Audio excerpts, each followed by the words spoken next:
प्राचार्य doctor P बी पाटील साहेब यांच्या 93व्या पुण्यतिथीनिमित्त ललित कला व नाट्यतंत्र शिक्षण महाविद्यालय शांतिनिकेतन संस्थेचे संचालक गौतम भाऊ पाटील तसेच या स्पर्धेचे स्पर्धा प्रमुख धन्यवाद त्यानंतर व सांस्कृतिक प्रमुख जीवन कदम मोहनराव कोळेकर या स्पर्धेमध्ये विविध ठिकाणाहून एकूण 16 संघ उपस्थित होते। महाराष्ट्रीयन वेशभूषामध्ये सुंदर सादरीकरण करत रसिकांची मनं जिंकली।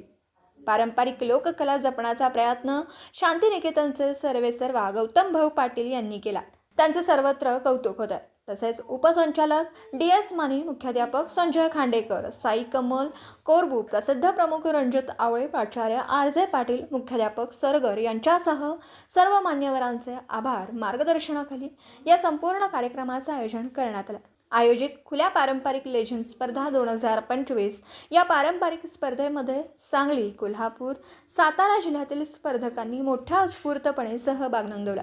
यामध्ये सिद्धांत लेझिम पथक मौजे डिग्रस संघ व्यवस्थापक सौ पद्मावती लांडे यांच्या संघाने उत्कृष्ट असं लेझिम सादरीकरण केलं। या संघातील सदस्य सौ पद्मावती लांडे, सौ आरती पाटील, सौ वंदना फराटे, सौ अर्चना लांडे, सौ प्रतीक्षा मगदूम, सौ सुप्रिया फराटे लांडे, सौ अमृता पाटील, सौ स्वाती हंजे, रोहिणी म्हणजे, सौ सीमा चौगुले, हातगुंडा पाटील, कुमार कोळी, राजगुंडा आवटी, कृष्णा पाटील या संघातील स्पर्धकांनी उत्स्फूर्तपणे आपल्या कलेचं सादरीकरण केलं। पत्रकार राजेंद्र शिंदे, झी न्यूज मराठी।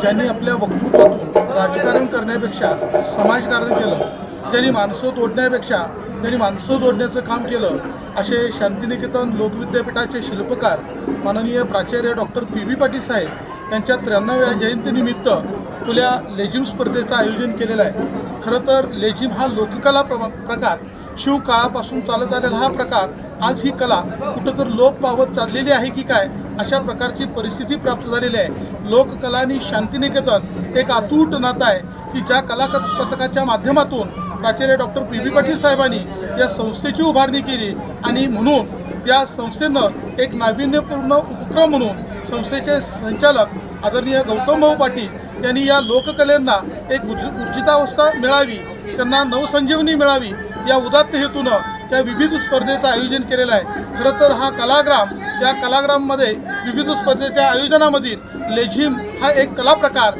आणि या लेझिम स्पर्धेसाठी आज महाराष्ट्रातील सांगली आणि कोल्हापूर जिल्ह्यातील अनेक संघ दाखल झालेले आहेत। 2017 पासून या स्पर्धेला सुरुवात झालेली आहे। दरवर्षी या स्पर्धेला उत्स्फूर्त असा प्रतिसाद या ठिकाणी मिळत आहे। या स्पर्धेच्या निमित्ताने सांगली आणि सातारा, सोलापूर जिल्ह्यातील अनेक बुजुर्ग कलाकार या स्पर्धेच्या निमित्तानं या ठिकाणी आम्हाला पाहायला मिळत आहेत आणि खरं तर बुजुर्ग कलाकारांची ही कला पाहताना आजही आमच्या अंगावरती शहारे निर्माण होत आहेत। या नऊ पिढीला खरं तर या लेझिम कला प्रकाराची ओळख व्हावी, त्यांच्यामध्ये ही कला वृद्धिंगत व्हावी या उदात्त हेतूनं शांतिनिकेतन लोकविद्यापीठाच्या वतीनं या कलाग्रामच्या निमित्तानं आम्ही दरवर्षी या लेझिम स्पर्धेचं